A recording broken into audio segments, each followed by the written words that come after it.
RST classes में आपका स्वागत है। जैसा कि हमने पिछले वीडियो में कुछ समीकरण को हल किए थे जो अक्सर बोर्ड एग्जाम में 4 या 6 नंबर के पूछे जाते हैं, तो वैसे क्वेश्चन को हम लोग सॉल्व करेंगे। जैसा कि क्वेश्चन हमारा लिखा हुआ है बोर्ड पे 4x लिखा हुआ है और प्लस 3y इक्वल टू 14 लिखा हुआ है। ये फर्स्ट इक्वेशन दिया हुआ है। सेकंड इक्वेशन लिखा हुआ है 3x लिखा हुआ है minus 3x minus 4y equal to 23 दिया हुआ है। ठीक है, इस समीकरण को हम लोग सॉल्व करेंगे और इसको कैसे सॉल्व करते हैं ये हम लोग देखेंगे। ठीक है, तो अब हम लोग यहाँ पे सबसे पहला काम हमारा ये आता है, हम लोग मान लेते हैं। क्या करते हैं? मान लेते हैं। बिना माने हुए इस क्वेश्चन को सॉल्व नहीं कर पाएंगे, तो हम लोग लिखेंगे माना। क्या लिखेंगे? माना 1/x इक्वल टू क्या ले लेंगे? a ले लिए और y इक्वल टू यानी y लिखा हुआ है तो y इक्वल टू हम लोग क्या ले लेंगे? b ले लेंगे। ठीक है, तो हम लोग क्या करेंगे यहाँ से 1/x लिखा हुआ है तो ये 4a हो जाएगा और ये प्लस 3b हो जाएगा। इसका टू क्या हो गया? 14 हो गया। इसे इक्वेशन नंबर क्या बना दिए? फर्स्ट बना दिए। अब इसको भी उसी प्रकार से सॉल्व करते हैं तो ये हमारा हो जाएगा 3a हो जाएगा और ये माइनस 4b हो जाएगा। इसका टू क्या हो गया? 23 और इसे इक्वेशन नंबर हमने क्या बना दिया? सेकंड बना दिया। अब देखते हैं इसमें हम लोग किसी एक की वैल्यू सेम करना होता है। क्या करना होता है? किसी एक की वैल्यू सेम करते हैं और ये वैल्यू किस प्रकार से सेम होती है? अगर हम लोग सपोज दैट यहाँ पे अगर b की वैल्यू सेम कर लिया जाए तो इसमें हमें 3 से मल्टीप्लाई करना पड़ेगा और इसमें हमें 4 से मल्टीप्लाई करना पड़ेगा। क्योंकि हमने पढ़ा हुआ है कि 3 4 जा 12 हो जाएगा और 4 3 जा कितना हो जाएगा? 12 हो जाएगा। तो हम लोग यहाँ पे लिखेंगे समीकरण 1 में क्या लिखेंगे? समीकरण 1 में 4 से तथा समीकरण 2 में 3 से गुणा करने पर ठीक है, हम लोग क्या कर रहे हैं? इक्वेशन फर्स्ट में 4 से मल्टीप्लाई कर दे रहे हैं और इक्वेशन सेकंड में 3 से मल्टीप्लाई कर दे रहे हैं। गुणा करने पर हो गया। ठीक है, अब हम लोग क्या करेंगे? इसमें हमने 3 से मल्टीप्लाई कर रहा है, हम लोग सॉरी 4 से मल्टीप्लाई कर रहे हैं तो 4 3 जा क्या हो जाएगा? 12 हो जाएगा। ठीक है, और यहाँ पे हो जाएगा प्लस 4 3 या 12 b हो जाएगा और 14 4 जा 56 हो जाएगा। यही इक्वेशन फर्स्ट ही रहने देते हैं इसको। ठीक है, इसमें भी हम लोग मल्टीप्लाई कर रहे हैं तो इसमें जब मल्टीप्लाई करेंगे तो ये 3 3 जा 9 हो जाएगा, 9a हो गया माइनस और ये 4 3 जा 12 हो जाएगा, b हो गया और 23 जा कितना हो जाएगा? तो आपस में मल्टीप्लाई करेंगे यानी 3 3 जा 9 हो गया और 3 2 जा 6 हो गया। ठीक है, यानी कितना हो गया? हमारा 69 हो गया। इसे इक्वेशन नंबर सेकंड ही रहने देते हैं। ठीक है, इतना हम लोग आराम से कर लेते हैं। देखो यानी 3 3 का 9 हो गया, 4 3 12 हो गया और 23 3 69 हो गया। ठीक है, अब हम लोग क्या करेंगे? b की वैल्यू हमें सेम दिख रही है। ठीक है, b की वैल्यू हमें सेम दिख रही है तो लिखेंगे समीकरण 1 धन 2 करने पर, समीकरण 1 धन यानी समीकरण 1 और 2 को जोड़ने पर, समीकरण 1 और 2 को जोड़ने पर जब यहां से हम लोग समीकरण 1 और 2 को जोड़ेंगे तो ये हमारा हो जाएगा 12a प्लस 12b हो जाएगा। हम लोग समीकरण 1 में 4 से गुणा किए तो ये 16 हो जाएगा यानी 16 हो जाएगा, 16a हो जाएगा। तो ये हमारा हो गया 16a हो गया प्लस 12b हो गया और इसका टू कितना हो गया? 56 हो गया। ठीक, अब इसमें भी हम लोग सेकंड क्या लिखा हुआ है? 9a लिखा हुआ है तो हमने 9a लिख दिया, माइनस लिखा हुआ था 12b हमने 12b लिख दिया और 69 लिखा हुआ था 69 हमने लिख दिया। इसको हम लोग क्या कर रहे हैं? जोड़ रहे हैं। ठीक है, तो देखिए जब यहां से जोड़ेंगे 16 और 9 को जोड़ेंगे तो 25a हो जाएगा। ये 25a हो गया। 12b से 12b कैंसिल हो जाएगा क्योंकि एक वैल्यू प्लस में और दूसरी वैल्यू माइनस में है। और क्या करेंगे? 56 और 69 को ऐड कर लेंगे तो 9 और 6 को ऐड करेंगे तो 15 हो जाएगा, 5 हो गया, 1 कैरी हो गया, 6 5 11 हो गया, 11 1 12 हो गया। ठीक है, तो यहां से एक ही वैल्यू निकालेंगे। अब यहां से हम लोग ये देखेंगे 25 मल्टीप्लाई के रूप में जब इक्वल टू के इधर आएगा तो डिवाइड के रूप में हो जाएगा। तो यानी a इक्वल टू हो जाएगा 125 अपान क्या हो जाएगा? 25 हो जाएगा। ठीक है, अब हम लोग 25 का टेबल पढ़ेंगे तो 25 5 जब 105 होता है, 125 होता है। ठीक है, तो 25 5 जब 125 हो गया तो a की वैल्यू हमने यहां से क्या निकाल दिया? 5 निकाल दिया। जब a की वैल्यू यहां से 5 निकल गई तो a की वैल्यू किसी भी इक्वेशन में रख देते हैं, वहां से हमारा b का मान निकल जाएगा। तो लिखेंगे हम लोग यहाँ पे a का मान a का मान समीकरण एक में चाहे दो में जिसमें इच्छा हो रख सकते हैं, एक में रखने पर, ठीक है, एक में रखने पर, एक इसमें भी रख सकते हैं तो इसमें भी रख सकते हैं। तो एक हमारा लिखा हुआ है 4a plus 3b equal to 14 लिखा हुआ है, रख दिए। अब a की जगह पे हमें 5 रखना है तो 4 मल्टीप्लाई 5 हो गया प्लस 3b इक्वल टू क्या हो गया 14 हो गया। तो 5 4 20 हो गया, 20 प्लस 3b इक्वल टू 14 हो गया। तो यहां से हम लोग निकालेंगे b, 3b इक्वल टू हो जाएगा 14, 14 माइनस क्या हो जाएगा 20 हो जाएगा, 14 माइनस 20 हो जाएगा। जब हम लोग 20 से 14 सब्ट्रैक्ट करेंगे तो हमारे पास आ जाएगा जो वैल्यू आएगी, ये वैल्यू हमारे पास आ जाएगी यहां से, यानी 3b इक्वल टू कितना हो जाएगा 6 हो जाएगा, ठीक है, माइनस 6 हो जाएगा। अब देख रहे हैं 3 मल्टीप्लाई के रूप में इधर आके तो डिवाइड के रूप में हो जाएगा, माइनस 6 अपन क्या आ गया 3 आ गया और 3 2 जा 6 हो गया। तो b की वैल्यू हमने यहां से क्या निकाला 2 निकल गया, ठीक है। अब हम लोग क्या किए, अभी हमने माना है a की वैल्यू, तो अभी हम लोग माने 1/x इक्वल टू a हम लोग माने हैं। तो 1/x जहां लिखा रहेगा वहां 1/x लिख दिए और a जहां लिखा हुआ था वहां पे हम लोग 5 राइट कर सकते हैं। ये क्रॉस मल्टीप्लाई करेंगे और क्रॉस मल्टीप्लाई कर देंगे यहां से, x का मल्टीप्लाई 5 के साथ होगा 5x हो जाएगा और 1 का मल्टीप्लाई 1 के साथ होगा 1 हो जाएगा। 5 मल्टीप्लाई के रूप में इस इक्वल टू किधर आएगा तो डिवाइड के रूप में हो जाएगा, यानी 1/5 क्या हो गया 5 हो गया। पहला आंसर हमारा आ गया यहां से, ठीक है। अब देखिए हमने फिर इसके पहले अभी हम लोग b की वैल्यू माना है, तो b यानी जो दिया हुआ था y इक्वल टू क्या हमने निकाला b निकाला है। तो यहां से हम लोग y लिखेंगे और b की जगह पे हमने क्या निकाला यहां से, तो b की जगह पे हमें पता है कि हम लोग निकाले हैं b की वैल्यू क्या -2 निकाले हैं, तो ये -2 हो गया, यही दोनों क्या हो गया हमारा आंसर हो गया, ठीक है। तो इसको इस प्रकार से सॉल्व करते हैं। तो सबसे पहला काम हम लोग बोर्ड पे देखेंगे, जो हमारा समीकरण लिखा हुआ था, ये समीकरण लिखा हुआ है, समीकरण ए लिखा हुआ है, हम लोग क्या किए 1/x इक्वल टू a ले लिए हैं, ठीक है। चाहे होते तो हम लोग y की वैल्यू यहीं पे छोड़ सकते थे, ठीक है, उसमें कोई दिक्कत नहीं होता। अगर हम लोग मान भी लेते तभी भी कोई दिक्कत नहीं है। तो हमने y इक्वल टू क्या ले लिया b ले लिया, ठीक है। तो यहाँ पे हम लोग क्या किए, जहां 1/x लिखा हुआ था तो ये 4a हो गया और ये 3b हो गया इक्वल टू 14 लिखा हुआ था 14 हो गया, ये 3a हो गया, ये -4b हो गया इक्वल टू 23 हो गया। हम लोग इक्वेशन फर्स्ट और इक्वेशन सेकंड बना दिए, ठीक। अब हम लोग क्या किए, हमने सोचा है कि b की वैल्यू हम लोग सेम कर लें।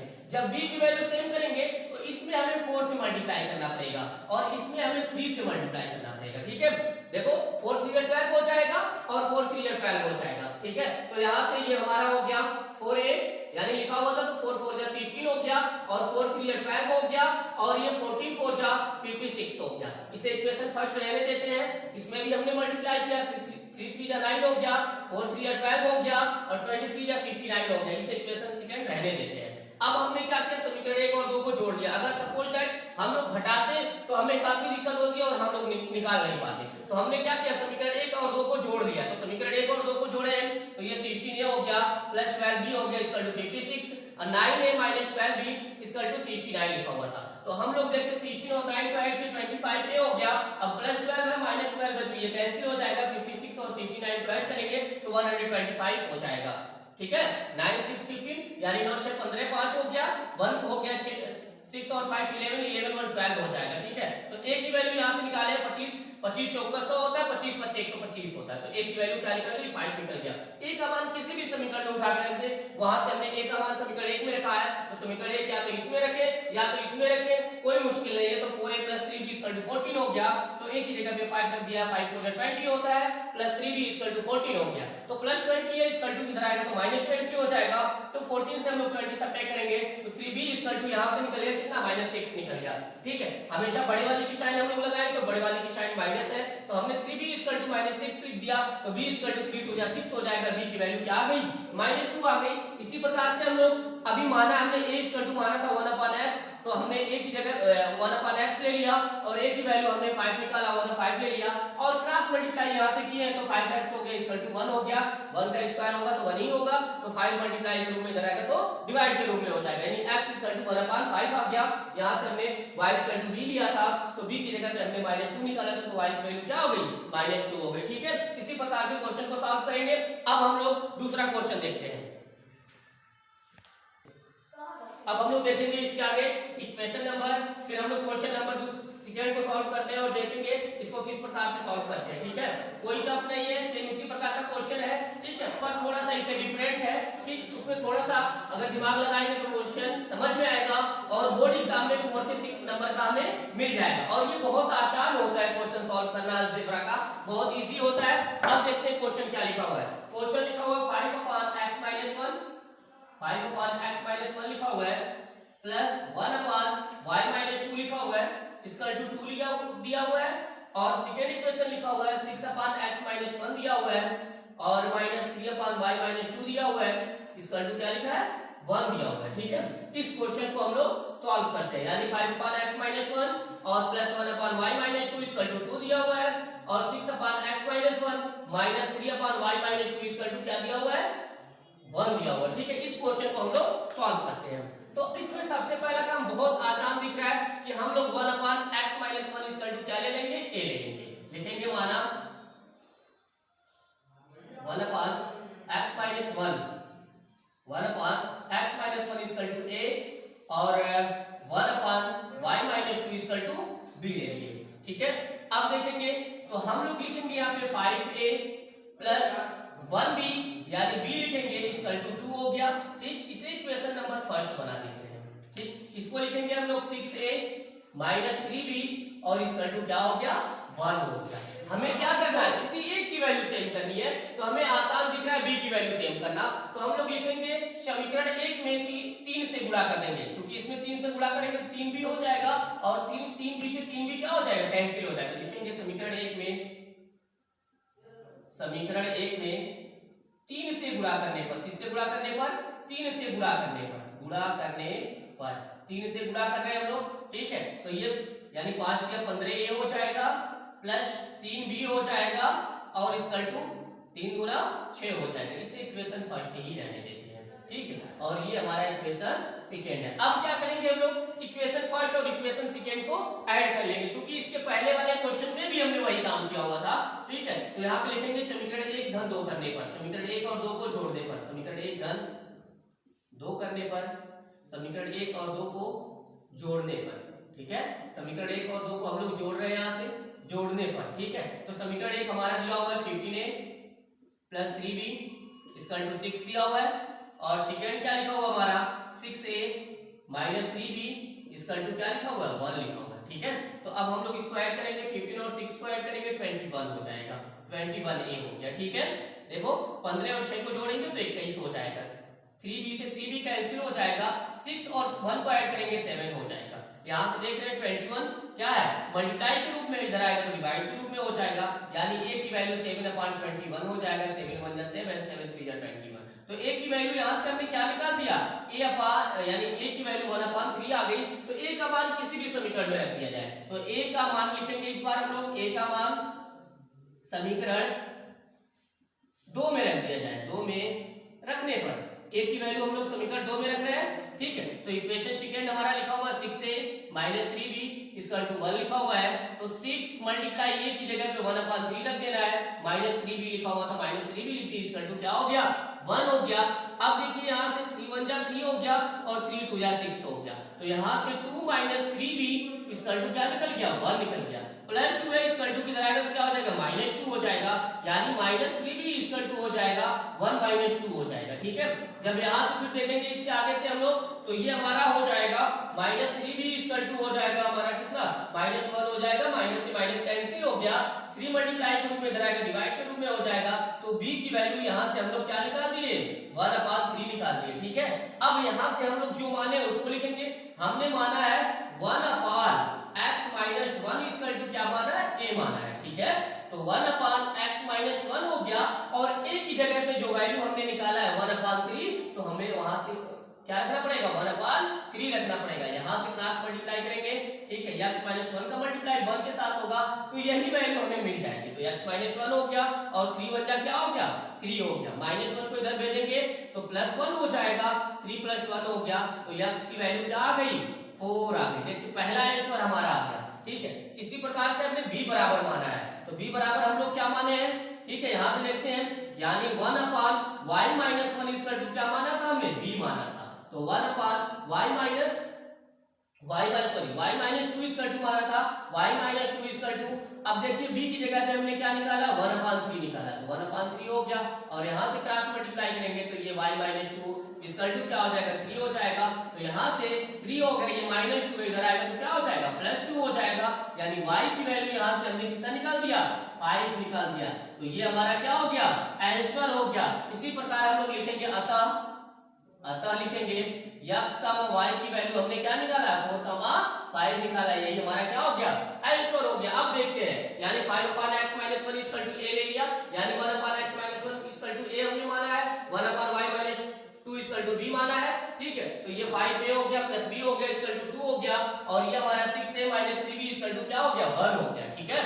अब हम लोग क्या किए, b की वैल्यू सेम किए हैं, तो इक्वेशन फर्स्ट में हम लोग 3 से मल्टीप्लाई कर दिए हैं, तो ये 15a हो गया प्लस 3b हो गया 6 हो गया।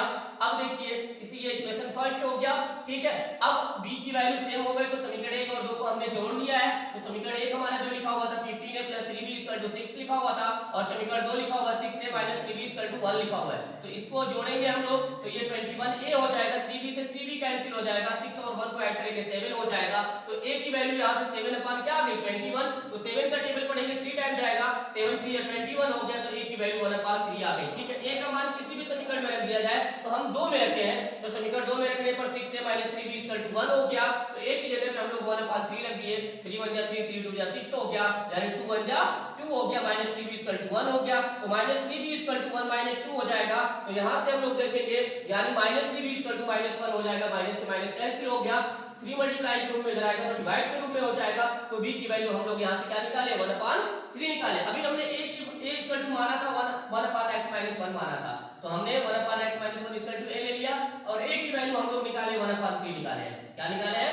1/3 निकाले a की वैल्यू, ठीक है, तो हमने a की वैल्यू 1/3 रख दी है, यानी यहां से 1/3 हो गया, क्रॉस मल्टीप्लाई करेंगे तो x - 1 क्या हो जाएगा, 3 1 जा 3 हो जाएगा, और ये -1 इधर आएगा तो +1 हो जाएगा, x की वैल्यू 4 आ गई, 1/y - 2 b हो गया, क्रॉस मल्टीप्लाई करेंगे तो ये क्या हो जाएगा, y - 2 क्या हो गया, 3 हो गया, -2 इधर भेजेंगे तो +2 हो जाएगा, y 5 हो गया, अतः हमारा जो आंसर हो जाएगा x, y कितना हो जाएगा,